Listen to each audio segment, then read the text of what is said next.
En 2016, il y a 10 ans, je vivais en Tunisie, j'étais étudiant en Tunisie et à ce moment-là, il y avait ma cousine qui vivait déjà en France. Voilà, elle était en France et moi j'étais en galère. J'étais vraiment en galère, voilà, il me fallait un peu de sous pour finir le mois, pour acheter à manger et tout. Donc je contacte ma cousine, ma sœur. Voilà, vous savez, chez nous, il n'y a pas de cousine, bref, ma sœur. Je la contacte, je lui fais, elle va reconnaître l'histoire, elle va se reconnaître. Je lui dis, écoute, je suis un peu en galère, envoie-moi quelque chose, ça va me faire du bien. Et elle me dit, écoute, attends, je t'envoie quelque chose dans 2 jours. Le jour où j'y arrive, moi je m'attendais à une bonne somme quand même, et elle m'envoie 20 euros. Ça m'avait fait mal. Je sais pas pourquoi, mais si, je sais pourquoi, mais en tout cas ça m'avait fait mal. Je me disais, mais comment ça se fait qu'elle m'envoie 20 balles 20 euros. Moi, je ne savais pas encore comment c'était la vie en France. Moi aussi, j'étais un peu dans ce truc-là de me dire, elle est en France, elle est quand même censée m'envoyer 100, 150 euros. 20 euros, je trouvais ça très peu. Voilà. Je lui ai quand même dit merci, mais vraiment, ça m'avait fait bizarre de recevoir 20 balles. 1 an après, je suis moi-même arrivé en France. J'ai compris pourquoi la gare de Lyon ne se trouve pas à Lyon. Pourquoi je vous raconte cette histoire? Vous me direz ce que vous en pensez. Et d'abord, déjà, bonne année. Voilà, si c'est la première fois que vous voyez ma tête en 2026, bonne année. Donc, je vous souhaite le meilleur. J'espère que cette année sera meilleure que l'année dernière. En tout cas, beaucoup de réussite dans vos projets. J'en profite aussi pour vous dire que vous pouvez retrouver les épisodes du carnet de l'étudiant étranger sur Spotify, Apple Podcast et Deezer. Prenez le temps de les écouter. Il y a certaines vidéos sur YouTube, notamment celle avec Morel Aounou, qui est docteur en histoire contemporaine, qui nous explique, qui nous raconte tout simplement comment ça se passe lorsqu'on fait une thèse, lorsqu'on rédige sa thèse, comment ça se passe dans le monde du doctorat. Je continue mon histoire. Alors, pourquoi je raconte cette petite histoire? Je sais que beaucoup de gens pourront s'identifier à ça. Il y a une connaissance, en tout cas, il y a une dame que je connais qui vit à Kinshasa actuellement, elle est au Congo. Elle a un business qui marche, elle est couturière. Elle a un business qui marche, elle se retrouve pas mal, elle vit bien, voilà. Bon, en tout cas, pour une personne qui vit à Kinshasa, franchement, elle vit bien, elle a un business qui tourne, franchement, ça va.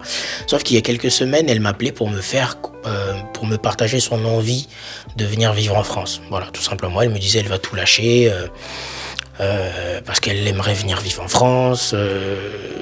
Voilà. Donc elle m'a donné un tas de raisons pourquoi elle voulait quitter Kinshasa et venir vivre en France.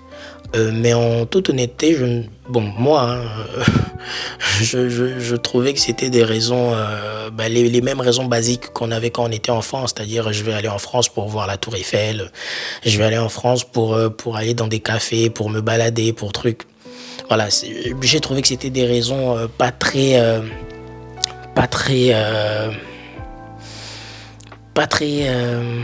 riches pour moi. Vous me direz vraiment ce que vous en pensez, parce que moi je lui ai fait comprendre que c'était pas une bonne idée de tout lâcher à Kinshasa, parce que si déjà à Kinshasa tu as un business qui peut te rapporter 600 euros le mois, 700 euros le mois, en toute honnêteté, je ne vois vraiment pas pourquoi il faut venir en France. Voilà, c'est mon avis. Je ne vois vraiment pas pourquoi il faut, à la limite pour faire du tourisme, mais pour tout lâcher et venir en France, parce que la France, vraiment vous me direz ce que vous en pensez en commentaire, parce qu'elle viendra bien évidemment pour voir les commentaires, si vous avez des conseils à lui donner. En tout cas, moi j'ai eu un avis tranché là-dessus, j'ai dit que c'était pas une bonne idée. Voilà, que là en 2026, que ce n'était absolument pas une bonne idée de lâcher ce qu'on fait dans son pays, et surtout quand ça rapporte, de venir en France. À la limite, des étudiants qui viennent, ça passe. Ou encore des demandeurs d'asile, ok, ça passe. Mais vraiment, quand tu as un business rentable, en Afrique en général, et particulièrement au Congo, je ne vois vraiment pas pourquoi il faut tout laisser tomber, venir en France. Très mauvaise idée. Voilà, c'est une mauvaise idée pour moi. Donc, et je la comprends. C'est pour cette raison que je raconte l'histoire du début. Parce que moi aussi, avant de venir, quand ma soeur m'a fait un virement de 20 euros, je me disais je me disais que non. 20 euros, c'est peu pour une personne qui vit en France. Mais aujourd'hui, voilà, ça fait des années que je suis là et je comprends que, voilà, c'est pas toujours la joie.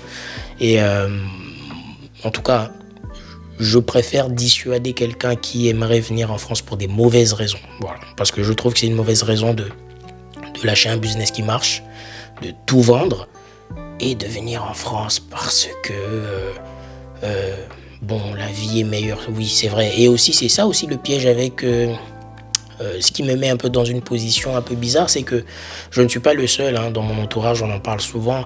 Quand on se pose dans un café, dans un bar, on en parle souvent. C'est très compliqué de faire comprendre à quelqu'un qui n'est pas en France que, en fait, faire comprendre que ouais, c'est chaud, c'est dur. C'est très compliqué parce que la personne qui est loin, te voit sur les réseaux.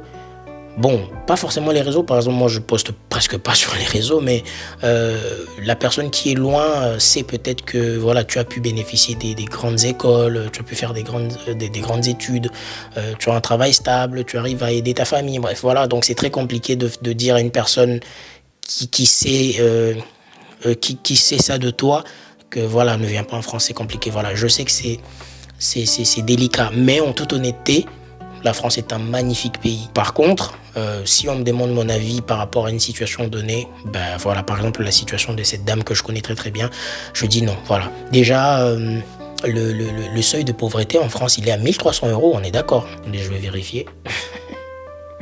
Le seuil de pauvreté en France, je crois qu'il est à 1300. Je vais vérifier vite fait. Voilà, le seuil de pauvreté en France, il est à 1315 €. 1315 €. Et le SMIC, il est à...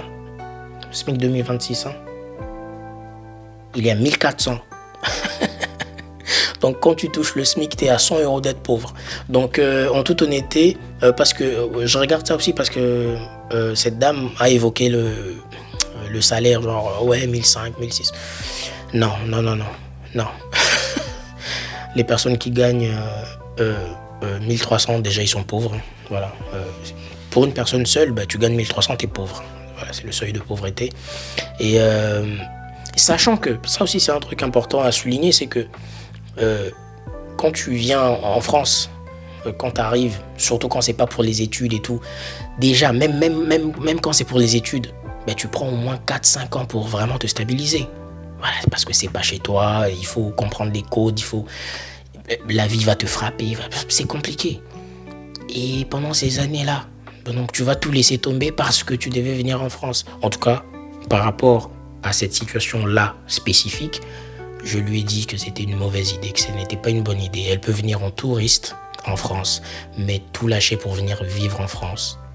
Sachant que les conditions qu'elle m'explique pour venir, c'est dépassé par je sais pas quel système.